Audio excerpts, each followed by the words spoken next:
자, 이재명 후보의 욕설이 우리가 방송으로 수도 없이 많은 쉴드를 쳤고 상황을 설명을 해드렸고 그러다 보니까 압니다. 어떤 상황인지를. 근데 이재명 후보의 욕설을 들으면서 그쪽 사람들이 뭐 난리치고 있다는 이야기를 하실 필요 없다고 생각해요. 뭐가 문제가 있다고 생각하는 게 그 걱정 때문에 아무것도 못하는 건 하지 말아야 돼. 우리가 맞으면 상대방들 내 주위에서 이재명 욕설 듣고 이재명 못 찍겠다들 하는 사람도 있겠지만 정반대로 나는 원래 알고 있었어. 이재명 진짜 효자던데 저 정도 안 하면 그게 자식이야라고 하는 사람도 있을 거 아니에요. 그럼 한쪽 말만 듣고 와서 비관적 전망 내놓지 마시라. 다만 우리가 준비한 자료들 퍼나르시는 거 해달라. 그렇게 말씀드리는 거거든요. 민주당이 지금 일단 판결문 공개를 한 건데 이건 뭐 다 알려진 판결문이긴 한데 요게 당시에 이재선 씨 관련한 재판이에요. 피고 이재선. 자세히 보시면 나오죠. 그리고 여기에 지금 공소장 내용이 나오고 이거 말고 저번에 제가 보여드렸던 판결문 내용 중에 요거는 이제 대법원 판결이죠. 여기 보면은 그래서 그 저번에 우리가 몇 번 보여드린 적이 있죠. 그 욕설은 이재명 후보가 형수한테 한 욕설이 아니라 형이 한 욕설을 다시 반문하는 과정에서였다고 박인복 씨도 이것을 인정했다는 것까지 우리가 방송으로 알려드렸어요.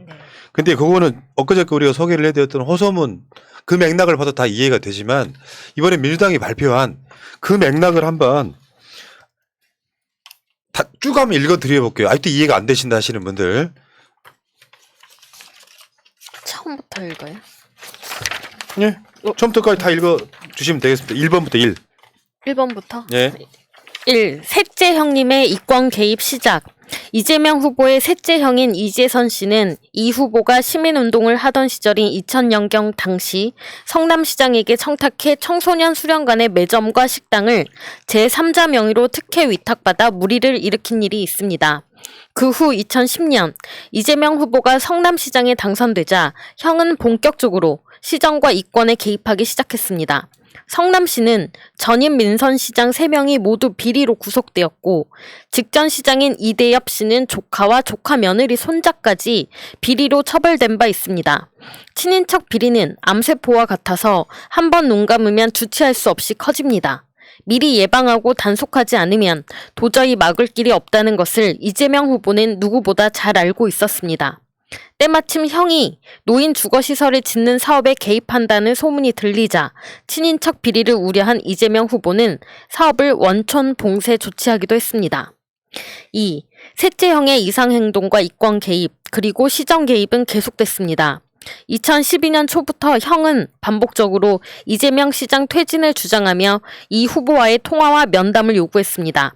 당시 시장 친형임을 내세워 비서실장에게 4명의 공무원 인사를 요구하고 감사관에게는 관내 대학 교수 자리를 알선할 것을 요구하는 등 인사 개입 및 이권 청탁을 했습니다.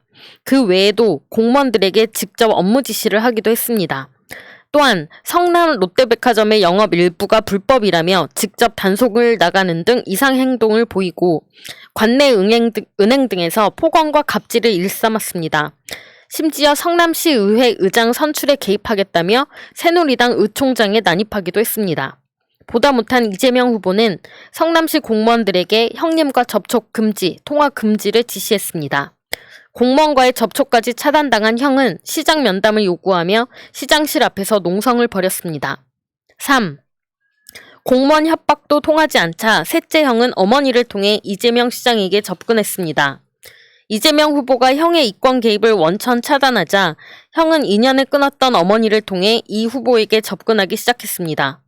형은 과거 어머니 노후자금 5천만 원을 빌려달라고 했다가 거절당하자 패륜적 폭언을 퍼붓고 완전히 인연을 끊은 바 있습니다. 그랬던 형은 2012년 5월 28일경 성남에 따로 거주하던 어머니에게 찾아가 어머니의 집과 교회에 불을 질러버리겠다라고 협박하고 2012년 6월경 이재명 후보의 배우자에게 구땡땡 어머니 이름을 칼로 쑤셔버리고 싶다. 내가 나온 구멍을 쑤셔버리고 싶다는 문제가 된 패륜적 발언을 했습니다. 4. 욕설 파일의 진실은 셋째 형이 어머니에게 패륜적 욕설을 한 것을 자식으로서 참을 수 없어 발생한 것입니다. 이재명 후보는 형 부부의 패륜적 발언에 대해 항의하는 전화를 수차례 했는데 그때도 형 부부는 철학적 표현이라며 빈정대는 등 어머니를 능멸했습니다.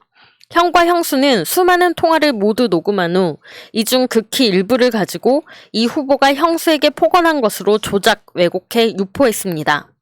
형은 패륜 발언 외에도 2012년 7월 15일경 어머니 집을 찾아가 어머니와 여동생 등에게 폭행을 저질렀고 결국 형은 모친 존속 협박, 상해 등으로 500만 원 형사처벌과 어머니 근처 100m 접근 금지 명령을 법원으로부터 받은 바 있습니다. 당시 가족 간 갈등이 어느 정도 수준이었는지 짐작할 수 있습니다. 이미 법원은 해당 음성 파일의 유포를 금지한 바 있습니다.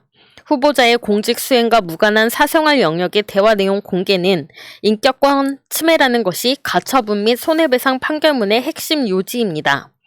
5. 이재명 후보는 형님의 시정계 원천 봉쇄를 위해 개인적 망신을 감수했습니다. 대한민국 정치인으로 친인척이 문제되지 않은 일은 거의 없습니다. 고위 공직자의 친인척 비리는 한 번 눈 감으면 걷잡을 수 없이 커지며 결국 사회를 혼란에 빠뜨립니다. 이재명 후보가 형의 이상 행동과 이권 개입에 적당히 눈 감았으면 가족 간의 극단적 갈등은 없었을 것입니다. 그리고 논란이 되어온 악의적 편집 녹음 파일이 공개되는 일도 없었을 것입니다. 이 후보는 개인적 망신을 감수하면서까지 주권자의 대리인으로 국민과의 약속을 지키려 했습니다. 청렴한 시정 운영을 위해 친인척 개입을 원천 봉쇄했습니다. 형의 요구를 눈 감았다면 갈등으로 인한 망신은 없었겠지만 성남시정은 가족 비리로 얼룩졌을 것이고 그 피해는 고스란히 국민이 떠안았을 것입니다. 이재명 후보는 욕설 녹음 파일에 대해 국민 앞에 더 낮은 자세로 반성하고 사과드리고 있습니다. 국민 여러분께서 사건의 전후 맥락을 살펴주시길 예. 간곡히 요청드립니다. 내가 지금 계속 말씀드리고 있는데 이 형은 형이 아닌 거예요. 이미 절연한 남이라고요. 자기 어머니한테 폐륜적 행동을 한 남이라고요. 남한테 내 엄마를 해코지한 남한테 욕설하는 게 욕먹을 짓은 아니죠. 내가 몇 년 후에 대선 나가야 되니까 욕을 참을래라고 고상하게 말할 수 있는 게 아니죠. 말도 안 되는 소리를 하는 것이고요. 또 이 녹슬 파일 까는 그 장영하라는 그 변호사 새끼 하나 있잖아요. 국민의힘의 정치인이었고 출마를 했던 사람이야, 그 사람이. 성남시장에. 얘가 박철민 이런 사람들 조폭 관련한 거 조작에 딱 걸렸잖아요. 그러면 이 사람은 구속감인 사람이야. 그렇죠. 가짜 편지. 뭐 대단히 무슨 자격을 갖추고 있다고 와서 그 녹취 파일을 까고 하고 있습니까? 장영한테 한번 물어볼까요? 네 어머니가 네 형한테 폭행당하고 그렇게 욕을 먹으면 고상하게 참을래? 무슨 개또라이 같은 짓이야 그게. 정치라는 게 이렇게 비례해도 돼? 가족 간에 일어난 일인데 사실 가족 간에 일어난 일도 아니지. 한때 가족이었던 어떤 남 원수가 자기 엄마한테 욕하고 폭행했다고 생각해봐요. 욕설이 하나 뭐라도 나가죠. 폭력 사건 안 일어난 게 다행이지. 이거를 갖고 정치판에서 이거를 까면서 대단한 뭐 발견이나 했다는 듯이 선동을 합니까? 이런 폐륜 자식들아? 네, 아직도 막 이번 대선에 누구를 찍어야 될지 모르겠다. 뽑을 사람이 없다. 아, 윤석열은 아닌 것 같은데 이재명도 아닌 것 같다. 라고 얘기하는 사람들한테 물어보면 이재명 후보는 되게 그냥 나쁜 사람인 것 같다라는 거예요. 그래서 그 이유를 들어보면 항상 이 욕설 내용이 있습니다. 그러면 진짜 너무 지겹지만 마치 처음 하는 것처럼 이 전말을 다 얘기해 주는데 이런 과정이 계속 필요할 거라 생각이 들고 전 성관이도 좀 문제라고 생각이 드는데 성관이가 너무 편향돼 있다고까지는 못하겠지만 공정하지 않다라고 생각이 듭니다. 지금 장영하의 이런 녹취록을 공직선거법에 위반이 되느냐라고 물어봤는데 선관위에서는 지금 수사 중이므로 답변할 수 없다라고 얘기하고 그다음에 김건희의 7시간 녹취에 대해서는 아무런 답변도 안 하고 있거든요. 그러니까 그 네. 김건희 7시간 녹취는 지금 뿌리자마자 어제도 서울의 소리하고 이명수 기자에 대한 수사가 바로 들어가서 너무 놀랐잖아요. 왜 이렇게 빨리 시작하느냐. 근데 장영하는 지금 이 조폭 가짜 편지로 난리 난 지가 언젠데 아직까지도 못 잡아들이고 그 사이에 책 내고 지금 이 짓거리까지 하는데 이 사람이 나이도 많아요. 58년생이고 이 사람이 판사 출신입니다. 지금 당적은 국민의힘이지만 당국대 법대를 나왔고 2006년에 민주당 소속으로 성남시장 후보에 출마를 한 적이 있어요. 근데 그때 당시에 한나라당 이대엽한테 밀렸던 거죠. 그 이후에 2016년에 국민의당 후보로 국회의원 출마를 다시 한번 합니다. 그때는 민주당의 김태년한테 밀려서 또 떨어져요. 그 이후에 2018년에 이번에는 바른미래당 후보로 성남시장이 출마를 합니다. 그리고 은수미한테 밀립니다. 지금 이렇게 계속해서 낙선하는 사람이 이제는 성남에서 어떻게 보면은 개인적인 감정이 있을 수도 있는 거예요. 그래서 무조건 반 이재명 해가지고 이런 자료를 막 뿌리고 있는 거죠. 예, 그러니까 이게 우리 쪽 방송 들으시면 대부분 아시는데 이 방송을 또 하는 이유가요. 또 처음 듣는 사람이 있어. 계속해서 말씀을 드리는 거예요. 이 부분은 사람이라면 그냥 아무리 상대의 후보지만 입 다물고 있는 것이 정상이죠. 아, 저건 저럴 수 있다. 그게 사람의 도리인 거지.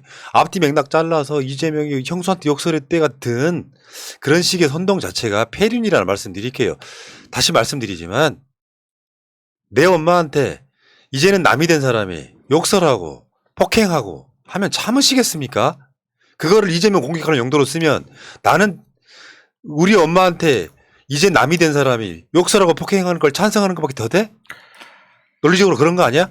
그리고 형제들의 이야기를 들어보면 엄마와 가장 각별했던 게 이재명 후보라고들 다른 형제들도 그렇게 이야기를 하고 그 상황에서 지금 조각조각 나 있는 파일들에 보면은 이재명 후보가 막 극도로 막 흥분해 있는 상태. 그러면 그 흥분 상태는 왜냐하면 엄마가 맞았거나 엄마한테 무슨 일이 생겼기 때문에 형하고 통화하면서 그런 일인데 굉장히 사적인 부분이죠. 근데 그런 거를 국민이 다 알 필요가 있나요? 이거는 사실 뭐 너무 비열한 논리적인 거죠. 설득을 떠났다 논리적인 설득을 하자면 한도 끝도 없고 감정적인 부분에서 이거 어떻게 접근을 할 수 있느냐.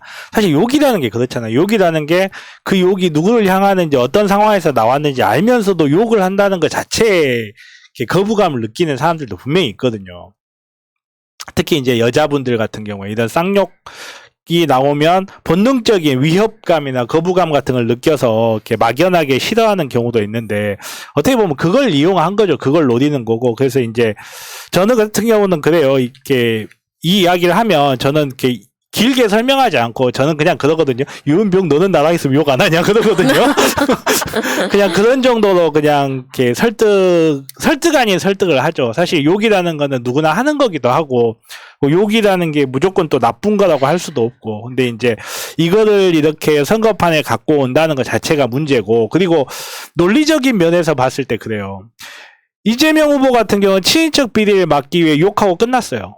근데 윤석열은 친인척 비리를 눈감아 주기 위해 그가 한 활동 때문에 욕은 하지 않았을지언정 수십억의 국민건강보험공단의 그렇지. 돈이 사라졌고 양천에 희한한 개발이 진행이 돼서 800억 이상이 특정인의 호주머니로 사라지면서 국민들한테 손해를 줬고 수많은 알 수 없는 사건들이 국민들한테 유무형의 손해를 주는 거거든요. 욕 한 번 하고 전체 국민에 대해서 수백억, 수천억의 피해를 준 사람하고 둘 중에 누구를 선택해요? 맞아요. 그게 핵심이어야 돼요. 그러니까 이제 우리가 이 이야기는 좀 끝내는데 그 우리가 지금 방송에서 올려드리는 호소문이 있잖아요. 그 호소문을 보면 이재선의 부부를 제외하고 나머지 가족들이 어떻게 그 사건을 보고 있는지가 가장 객관적인 거고요. 이재명 후보 일방적인 입장이 아니기 때문에 이런 측면이 있는 거고 그냥 아주 간단한 비유는 그겁니다.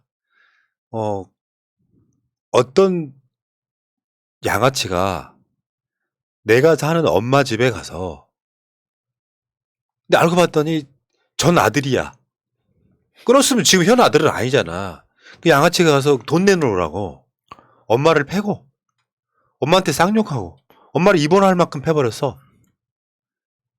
그거 참는 것은 사람이 아닌 거죠. 정말로 이재명 후보님이 권력을 사적으로 사용하는 사람 같았으면 누구 말마다 구속을 시켰겠죠. 내가 권력을 가졌는데. 예. 자, 마무리 하려고 마무리 멘트 드렸고요. 여기까지 하겠습니다.